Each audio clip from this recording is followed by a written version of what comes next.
Hello बच्चा लोग। First part में हमने ये सीखा कि क्या बोलते हैं प्रीवियस सेक्शन में कौन कौन सी रिएक्शंस थी। तो नाउ अब हम इस पार्ट में हम ये समझेंगे कि क्या बोलते हैं अल्डेहाइड की मेथड ऑफ प्रिपरेशन और कीटोन की मेथड ऑफ प्रिपरेशन।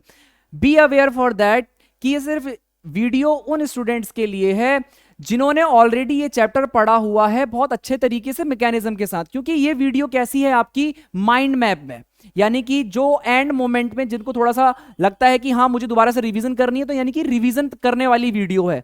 और एंड मोमेंट में जिसको धमाकेदार तोड़फोड़ करना ऑर्गेनिक केमिस्ट्री का खतरनाक वाला, तो ये उनके लिए वीडियो है, पहली बता दिया। यानी कि आप सबसे पहले क्या करें, पीछे से अच्छे से चैप्टर को समझें और ये तब जाके आपको माइंड में समझ में आएगा, क्योंकि आपको यहां पर हर एक नेमिंग रिएक्शन और हर एक रिएजेंट पता होना बहुत ज्यादा जरूरी है, क्योंकि नेमिंग रिएक्शन के साथ रिएजेंट से रिलेशन तो पूरा पूरा बनता है भाई। ठीक है, अगर ये दोनों चीजें याद हैं तो इसका मतलब आपको सारी रिएक्शंस के बारे में पता है, और जो ये मैं माइंड मैप समझाऊंगा ये माइंड मैप आपको इजीली समझ में आ जाएगा।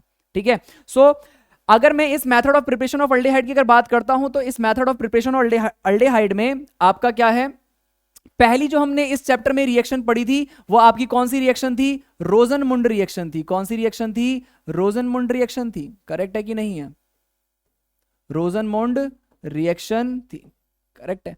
और रोजनमुंड रिएक्शन का नाम सुनते ही बहुत सारे बच्चों ने, अगर जिसने पढ़ा होगा वो दिमाग में सीधा लेके आएगा कि भैया यहां पर तो आपने लिंडलार कैटालिस्ट लिया था। करेक्ट है कि नहीं है, लिंडलार कैटालिस्ट लिया था। और सब ये जानते हैं लिंडलार कैटालिस्ट का सबसे पहला पहला जो एंट्री हुआ था वो कहां हुआ था भाई, 11th क्लास के अंदर। और वो होता क्या है, PD plus H2 plus BaSO4। और रोजनमुंड रिएक्शन में जो आपका रिएक्टेंट होता है वो रिएक्टेंट क्या होता है, असाइल हैलाइड, यानी कि R C double bond O Cl। What will be your acyl halide, यानी कि आपका क्या होगा, एसाइल हैलाइड होगा। रोजनमुंड की रिएक्शन की सबसे बड़ी पहचान एसाइल हैलाइड ही तो है, बोलो हाँ कि ना। अच्छा, दूसरी कहानी, सीधा असाइल हैलाइड से आपको क्या मिल जाता है, अल्डेहाइड मिल जाता है। क्या मिल जाता है, अल्डेहाइड। अब सुनना मेरी बात को बहुत अच्छे तरीके से, अगर आपने ये आपका अल्डेहाइड तभी बनेगा जब आपने PdH2 प्लस BaSO4 लिया है। बट भैया आप ऐसी बात क्यों कह रहे हो, क्योंकि अगर आपने PD प्लस H2 लिया और BaSO4 नहीं लिया तो मेरे लाल एंड मेरे गोपालों आपका क्या बन जाएगा, CH2OH बन जाएगा, यानी कि एल्कोहल बन जाएगा। लेकिन हमें तो बनाना क्या इस चैप्टर में, अल्डेहाइड बनाना है। तो ये इस चीज का दिमाग में याद रखें। BaSO4, अब तुम्हें समझ में आ चुका होगा कि BaSO4 क्या है। BaSO4 कुछ नहीं, एक पॉइजनस सब्सटेंस है।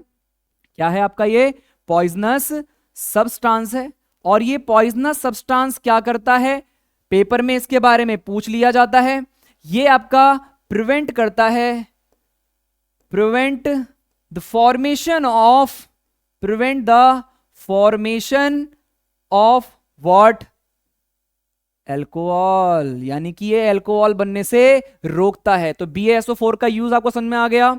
रोजनमुंड रिएक्शन में रिएक्टेंट क्या होता है, असाइल हैलाइड। रिएजेंट क्या होता है, PD plus H2 plus BaSO4। BaSO4 अगर नहीं लोगे तो आपका एल्कोहल बन जाएगा, यानी कि रोजनमुंड रिएक्शन समाप्त। दूसरी रिएक्शन, चलो सेकंड सेकंड रिएक्शन फटाफट से, स्टेफन रिएक्शन। कौन सी रिएक्शन, स्टेफन रिएक्शन। यार भाई स्टेफन, स्टेफन रिएक्शन के नाम से आपके दिमाग में सबसे पहले क्या आना चाहिए, नाइट्राइल नाइट्राइल नाइट्राइल। 3-4 बार बोलोगे तो आपको ये आपकी जहन में बस जाएगा, आपकी रगों में बहता हुआ निकलेगा नाइट्राइल, बोलो हाँ कि ना। सो RC ट्रिपल बॉन्ड N, और स्टेफन रिएक्शन में आपका यूज होने वाला जो होता है वो SnCl2 प्लस साथ में क्या होता है, HCl होता है। इस चीज को बिल्कुल भी ना भूलें। तो SnCl2 प्लस HCl की प्रेजेंस में स्टेफन रिएक्शन होगी। नाइट्राइल से आपका सीधा सीधा क्या बन जाएगा, बहुत सीधी खासी शॉर्ट ट्रिक आपकी बता रहा हूं मैं, ये C ट्रिपल बॉन्ड N आपका हट जाएगा और आपका क्या लग जाएगा, RCHO। मैं फिर से बता दूं उन बच्चों को, मैं बेटा यहां पे मैकेनिज्म बताने नहीं बैठा हूं, मैं यहां पर सीधा सीधा आपको रिएक्शन बताने बैठा हुआ हूं। इसके लिए आपको ऑलरेडी ये चैप्टर पता होना चाहिए। अगेन फिर से उस बारे में बता रहा हूं, बट दिमाग में एक चीज को याद रखना कि भैया इसका ना एक इंटरमीडिएट बनता था। क्या बनता था वो, RCH और NH, बोलो हाँ कि ना। ये आपका क्या बनता था, इमाइन, यानी कि जब तक आपका ये इमाइन नहीं बनेगा तब तक कछु नहीं होगा। फिर आपका इसका क्या होता था, हाइड्रोलिसिस H3O पॉजिटिव की प्रेजेंस में। तो यानी कि आपके पास नाइट्राइल होगा, नाइट्राइल में आपको SnCl2 और HCl की प्रेजेंस में सबसे पहले आपका इमाइन बनता था, और इमाइन बनने के बाद आपका फिर जब आप हाइड्रोलिसिस करोगे तो आपका क्या बनेगा, अल्डिहाइड बनेगा। तो स्टीफन रिएक्शन दिमाग में याद रखोगे, एकदम करेक्ट। तो स्टीफन रिएक्शन के बाद हम चलते हैं आपका किसके पास, डिबाल एच के पास। किसके पास चलते हैं, डिबाल एच के पास। तो डिबाल एच की फुल फॉर्म सबको पता होगी। डिबाल एच की फुल फॉर्म आपकी होती है क्या, डाई आइसोब्यूटाइल एल्यूमिनियम हाइड्राइड। बिल्कुल नहीं भूलना इस चीज को, डाई, डी से डाई, आई से आइसो, बी से ब्यूटाइल, एल का मतलब एल्यूमिनियम, एंड हाइड्रोजन साफ साफ आपको बता रहा है hydride, die isobutyl aluminium hydride. अच्छा, डिबाल एच में हम किसका यूज करते हैं, डिबाल एच में हम यूज करते हैं जितने भी हमारे नॉर्मली कार्बोक्सिलिक एसिड के डेरिवेटिव्स हैं, और नाइट्राइल का भी यूज इसमें कर लिया जाता है। और ये एक बहुत अच्छा रिड्यूसिंग एजेंट है, यानी कि यहां पर रिडक्शन होगा, क्या होगा, रिडक्शन होगा।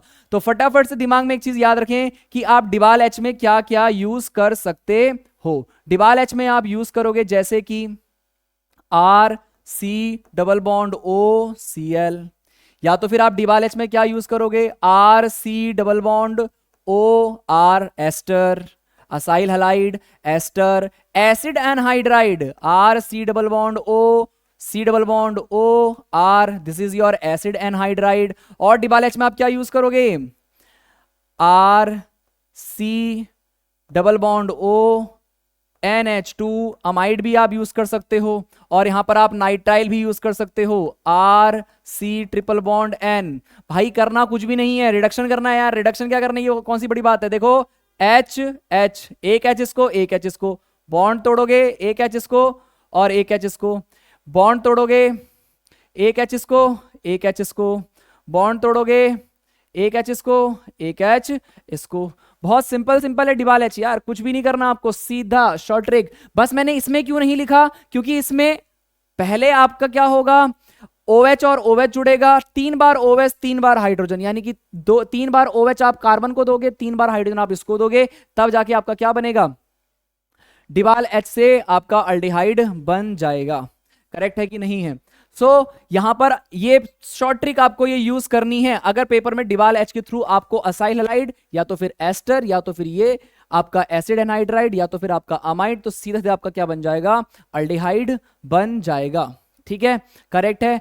नाउ इसके बाद हम बात करते हैं एरोमेटिक रिंग से। एरोमेटिक रिंग से कैसे बनता है, तो एरोमेटिक रिंग की अगर मैं बात करता हूं तो एरोमेटिक रिंग में आपने एक रिएक्शन आपने पढ़ी होगी, वो आपकी रिएक्शन क्या थी, इटार्ड रिएक्शन। यार इटार्ड रिएक्शन तो सब जानते हैं कि इटार्ड रिएक्शन क्या होता है, ठीक है कि नहीं है।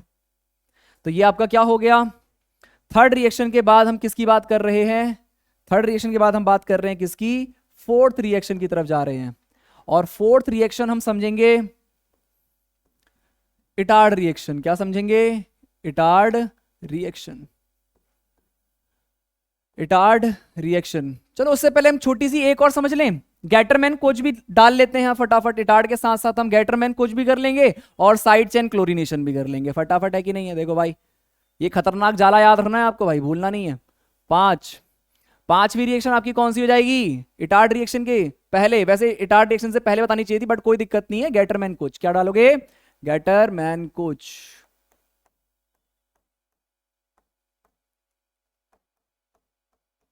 ठीक है, गैटरमैन कोच रिएक्शन। ये सारी नेमिंग रिएक्शन आपके जहन में, आपकी रगों में बहनी चाहिए, याद रखना इस चीज को। ठीक है भाई, तो इटार्ड रिएक्शन और गैटरमैन कोच रिएक्शन। तो गैटरमैन कोच रिएक्शन में हमने सीधा सीधा एक बात पढ़ी थी कि आपका यहां पर बेंजीन से क्या बनता है, बेंज अल्डेहाइड बनता है। क्या बनता है, बेंजीन से बेंज अल्डेहाइड बनता है। तो आप बोलोगे भैया आप रिएजेंट नहीं बताओगे क्या, यार रिएजेंट याद करने में क्या दिक्कत है। गैटरमैन कोच का तो रिएजेंट बहुत सिंपल है, कार्बन मोनोऑक्साइड यानी कि CO plus HCl plus anhydrous AlCl3 की प्रेजेंस में ले लो, या फिर आप क्या बोलते हैं CuCl भी ले सकते हो, जैसा कि आपकी एनसीईआरटी बुक में लिखा हुआ है। तो ये आपका गेटरमैन कोच रिएक्शन, बेंजीन से बेंजल्डिहाइड। अच्छा, क्या अगर मैं आपसे कहूं फिनॉल से बेंजल्डिहाइड बना सकते हो? यार बच्चा लोग, तुम्हारे पास तो इतना दिमाग होना चाहिए कि पहले आपको बेंजीन बनाना पड़ेगा, तब जाके आप बेंजल्डिहाइड से गेटरमैन कोच कर दोगे। लेकिन मैंने आपसे क्या कहा, फिनॉल से बेंजल्डिहाइड। तो फिनॉल से बेंजल्डिहाइड कैसे बनेगा भाई? फिनॉल में क्या डाल दो? जिंक डस्ट डाल दो मेरे लालो।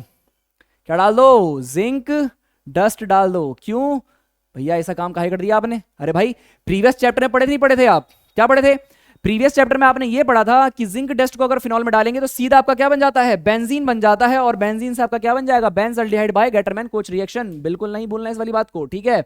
चलें, इटार्ड रिएक्शन। जैसे ही इटार्ड रिएक्शन दिमाग में आता है तो यार मेरे दिमाग में तो एक ही चीज आती है, टॉलिन टॉलिन टॉलिन, यानी कि बेंजीन के ऊपर लगा हुआ एक ताज CH3 का, और उसके बाद हम बात करते हैं किस चीज की? सीधा टॉलिन से आपका क्या बन जाएगा? बेंजल्डिहाइड बन जाएगा। फिर से वही वाली बात भाई, रिएजेंट रिएजेंट रिएजेंट। तो भाई पहले स्टेप में याद रखना, पहले स्टेप में हम यहां पर क्या यूज करते हैं रिएजेंट में? CrO2 Cl2, CrO2 Cl2 plus CS2।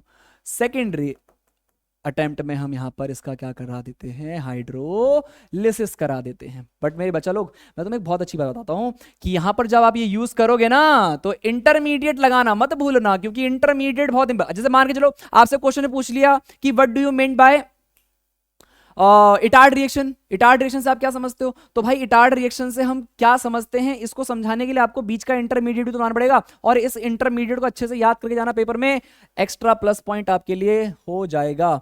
तो आपके पास ये बेंजीन की रिंग है, और इस बेंजीन की रिंग में CHOCrOHCl2 का होल ट्वाइस इंटरमीडिएट होगा, जिसका आप क्या करोगे? H3O पॉजिटिव यानी कि हाइड्रोलिसिस कराओगे, तब जाके आपको बेंजल्डिहाइड बनेगा।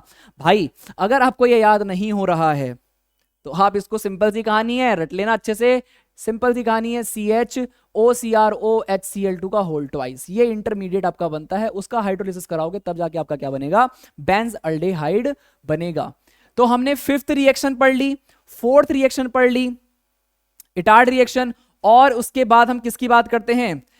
उसके बाद हम एक और रिएक्शन की बात करते हैं, side chain chlorination. Side chain chlorination के लिए मुझे साइड ही नहीं मिल रही है भाई लोग, देखो भाई यहां पे याद कर लेते हैं, ठीक है? ये आपकी कौन सी हो जाएगी? फोर्थ के फिफ्थ के बाद सिक्स्थ आपकी रिएक्शन हो जाएगी, कौन सी? Side chain chlorination. क्या हो जाएगा? साइड चेन क्लोरीनेशन हो जाएगा। भाई क्या होता है साइड चेन क्लोरीनेशन में? यार ये भी एक तरीके से इटार्ड का ही भाई है, ठीक है तो इटार्ड का ही भाई। क्यों इटार्ड का भाई है? क्योंकि यहां पर भी टॉलिन से क्या होता है? बेंजल्डिहाइड बनता है। टॉलिन से आपका क्या होता है? बेंजल्डिहाइड बनता है। अच्छा भैया फिर से रिएजेंट की बात करते हैं, तो Cl2 अल्ट्रावायलेट रेस की प्रेजेंस में हम इसको स्टार्ट करेंगे। फिर आप ये वाली बात जानते ही हो, ये तो पहले अटेम्प्ट में हम यूज करेंगे ना, तो हमारा क्या बन जाएगा? CH3 की जगह पर CHCl2 लग जाएगा, और इस Cl2 का हम फिर से क्या करा देंगे? H3O पॉजिटिव यानी कि हाइड्रोलिसिस करा देंगे, और साथ में यहां पर टेम्परेचर 373 आपका क्या होगा? केल्विन होगा, और आपका क्या बन जाएगा? बेंजल्डिहाइड बन जाएगा। मेरे प्यारे बच्चों, यहां तक तो हमने समझा कि method of preparation of aldehyde का माइंड मैप, जितनी भी आपकी मेथड ऑफ प्रिपरेशन ऑफ अल्डेहाइड्स थी वो सारी की सारी हमने कवर करी हैं सिर्फ इस एक ही स्लाइड में। हमने कोई दूसरी स्लाइड नहीं ली है, एक स्लाइड में सिंपल सा पूरा का पूरा एक चैप्टर मैंने आपका कर दिया है, जिसमें आपको मैं फिर से बता देता हूं, पहली रोजनमुंड, दूसरी स्टेफेन, तीसरी डिबालेच, चौथी आपकी हो जाएगी कौन सी? इटार्ड रिएक्शन, पांचवी आपकी गेटरमैन कोच, छठी आपकी कौन सी हो जाएगी? Side chain chlorination.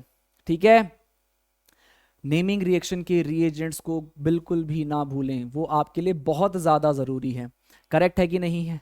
तो ये अल्डेहाइड का माइंड मैप था मेथड ऑफ प्रिपरेशन का, करेक्ट है। इसके बाद आपका कीटोन का माइंड मैप आएगा मेथड ऑफ प्रिपरेशन का। करेक्ट है। सो तब तक के लिए गुड बाय एंड सी या एंड टाटा।